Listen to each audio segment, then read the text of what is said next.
প্রিয় ভাই এবং বোনেরা, আমাদের অনেক বাচ্চা কাচ্চায় আছে যাদের বাচ্চা কাচ্চারা অনেক সময় কান্নাকাটি করে। প্রথম কথা হচ্ছে, নবী করিম সাল্লাল্লাহু আলাইহি সাল্লাম উম্মতকে নির্দেশনা দিয়েছেন তোমরা ট্রিটমেন্ট করো, ডাক্তার দেখান। ওই বাচ্চার কি শ্বাসে কষ্ট, বুকে কষ্ট, পেটে গ্যাস আছে কিনা, অন্য কোনো সমস্যা আছে কিনা ডাক্তার দেখান। এই ডাক্তার দেখানোর পরে ওষুধ খান, ট্রিটমেন্ট, সাথে সাথে বাচ্চার জন্য রুকিয়া করেন।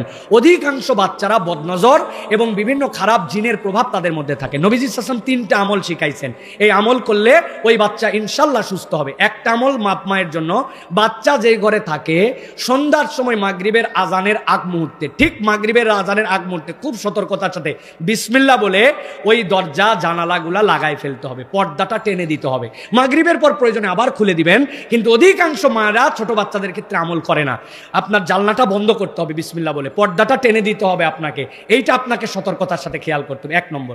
2 নম্বর, নবী করিম সাল্লাল্লাহু আলাইহি ওয়াসাল্লাম একটা আমল শিখাইছেন, ওই বাচ্চাকে বিসমিল্লাহিল্লাযী লা ইয়াদুররু মা ইসমিহি শাইউন ফিল আরদি ওয়ালা ফিস সামা, এই দোয়াটা পড়বেন, পড়ে ওই বাচ্চার গায়ের মধ্যে ফু দিবেন।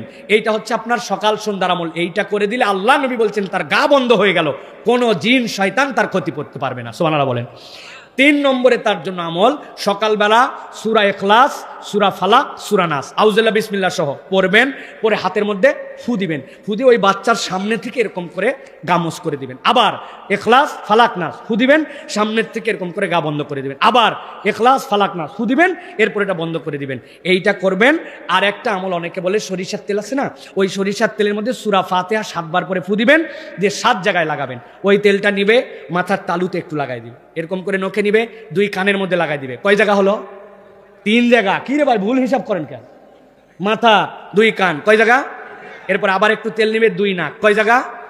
5 জায়গা। এরপরে নাভি আছে না, নাভি, এই নাভিতে একটু দিবে। আর যদি মনে করে যে ওই বাচ্চার জন্য বৃদ্ধাঙ্গুলির যে 2 মাথা আছে, পায়ের 2 মাথায় দিবে। সূরা ফাতিহা 7 বার করে পানিতে ফু দিবে, তেলে দিয়ে এইটা দিবে। এইটা দেওয়ার পরে ইনশাআল্লাহ ওই বাচ্চার যদি কোনো রকম বদনজর, কোনো রকম এরকম কিছু থাকে, আল্লাহ রাব্বুল আলামিন তাকে এটার থেকে প্রভাব মুক্ত করে দিবেন।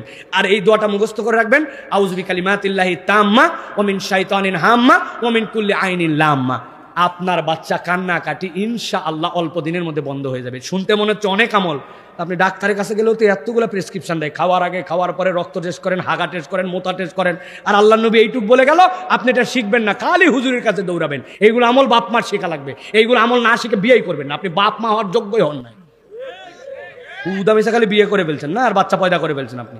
এটা নবীজির শেখানো, চেষ্টা করবেন তো ইনশাআল্লাহ। আল্লাহ আমাদেরকে তৌফিক দান।